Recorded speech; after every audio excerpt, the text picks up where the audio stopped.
Today is 1st of February 2025 and Saturday. Papunta ako ngayon Kalamama sa Ballarat. So recently nag-move sila sa Ballarat, which is last week, kasi yung brother ko nakakuha ng work doon. And sa Australia, pag regional ka nakatira, tapos student visa, tapos mag-apply ka mag-working visa, mas malaking chance na makakuha ng working and then through permanent residency. So, nag-move sila mama, siguro mga 1.5 hours away from the city. Papunta ako dun today kasi I'm gonna get a new tattoo sa pa ako today. So, friend DJ ko nagtatattoo. So, ayun, punta din siya dun today and we're gonna do that. And then later this afternoon we have a shoot with a client for their property. So we'll take you guys with us. Oh my god, ang bagal ni kuya sa harapan. Yeah, okay, let's go. Kapit na tayo. Ba't wala pang ligo-ligo? Aga kasi. Nasa ispa lang dito. So, drive na ako papunta doon. Pero look at that. Ang ganda ng ng sunrise. Yeah. Okay lang naman drive. Walang traffic, so it's okay. See you guys later.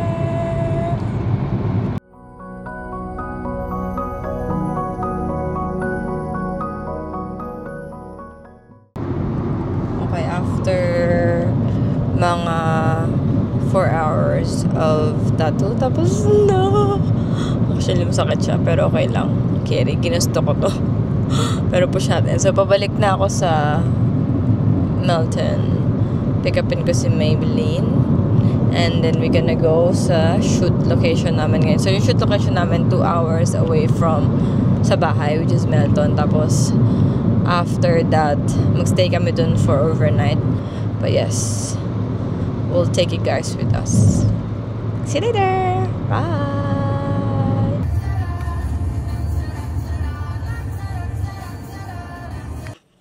So, nakadating na kami sa next shoot. Yung accommodation is Mongolian yurt. So, you can see from the back. Magandang ganda niya. So, pang second day na namin dito, si Baba natutulog na sa loob kasi ang init at napagod na siya. Punta tayo sa front area natin. Sobrang init ngayon. Like 34-35 degrees. Burning hot. So, yun yung place. Ang ganda niya. So, basically, second day na namin today. Yung binigay ng client is 3 days and 2 nights. Pero kasi hindi na kami available ng Monday, which is bukas. So may pasok na kami, kailangan namin umuwi. Pero isa sa re-record ng client is kailangan din namin pumunta sa tatlong location dito sa area. So kailangan maghanap ng anything nature or food places. Pumunta na kami sa cafe kayo ng umaga. Tapos pumunta kami sa Indian restaurant. After that, umuwi na kami kasi napahinga. Sobrang init talaga sa labas. Tapos, nakakatuwa kasi ang daming naliligo sa lake. So, that's good. Ang cute lang. Kasi ang init. Tapos, yung mga babies nagmisalbabida. Nakakatuwa sila. So, yun. Tapos, after nito, pagising siguro ni Baba. Antayin ko lang siya magising. Tapos, maliligo siguro sobrang init. Tapos, punta kami sa lookout around the area. Magtutik lang ng drone shot. Tapos, uwi na. So yeah, we'll take you guys with us. Ayan siya.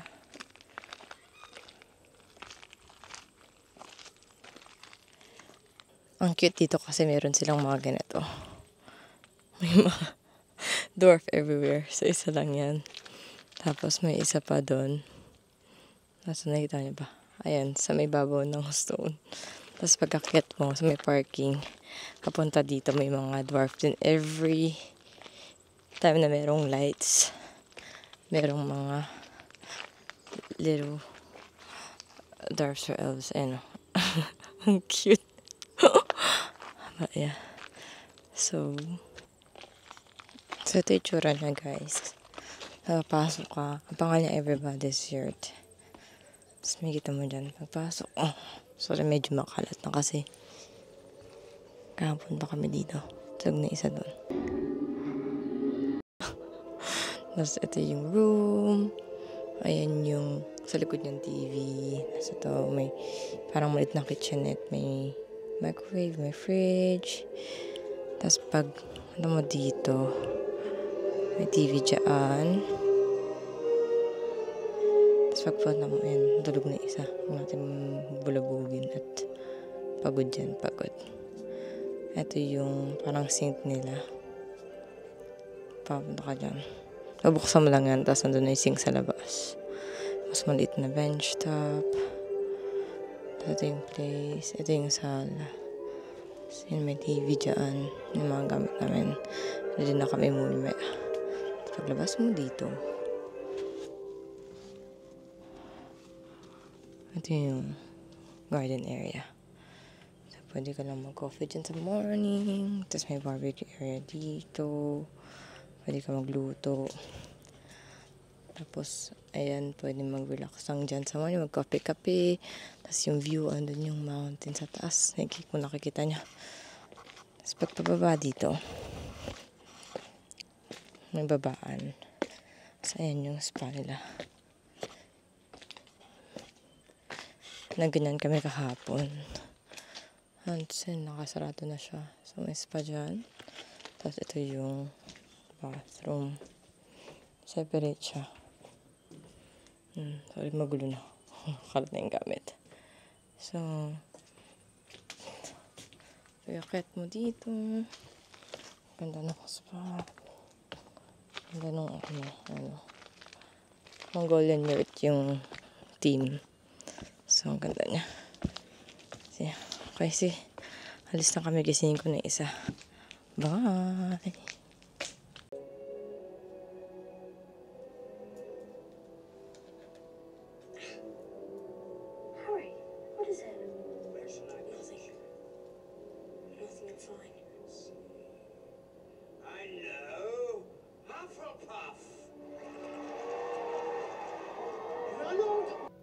So, pack up na tayo. Get up your stuff.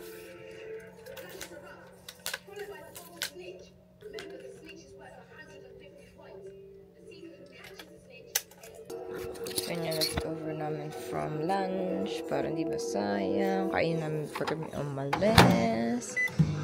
Ganyan. Ano even ako pwede init sa karton pero okay. Bantay na natin baka magliyab. Tapos na rin itong shoot. Yung mga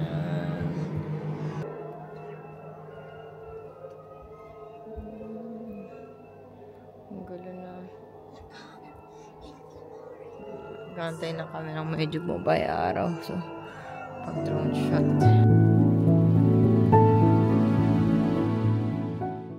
Before ka muwi. So, may baba umakyat doon.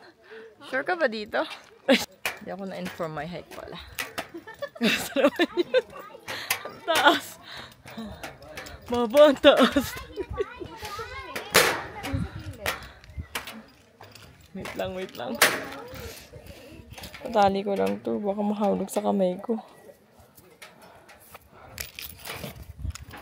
Gusto niya to. Mama nanginginig na ba ako? Itong ma-view sa taas. Ma-view pa? Oo. Kaya tumingin sa baba. Gano'n ka taas? Medyo mataas. Hindi na ako makagalaw dito, love. Kaya mo pa. Nakaakyat din. Ang ganda ng view. Oh, palipad na siyang drone. Huwag lang titingin sa baba. Kasi mataas. Pero, bali pa rin na. Yay!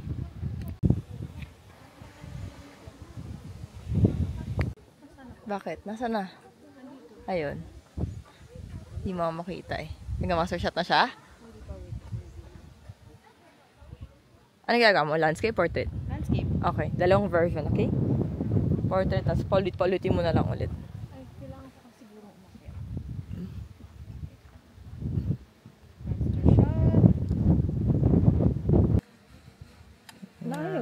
that shot, Bob.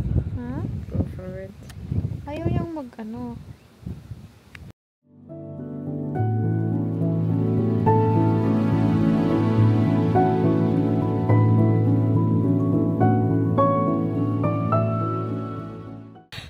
Tayo na lang isang kotse. Dapat the power of the mind. Oh. Mind So, is dapat pala umakyat pa tayo lalo. mind is the most powerful thing in the world. Sabi ng utak ko, mababa. Oh. Mababa. Oo, opo tayo. Opo. Mababa po, ah. Pagdating natin sa baba, dun kita tatakutin. Huwag kang epal. Epal. Apaka-epal. Kasama ko po yan, ah. Wala po siyang gustong gawin kundi takutin ako. Hoy! Ikaw ay pakulong nito. Wala na, haggard na si Lola mo. Anong pakialam? Naghanap. You made us come here. Para po sa client. Sana man po mataas-taas na bayad niya. Uy.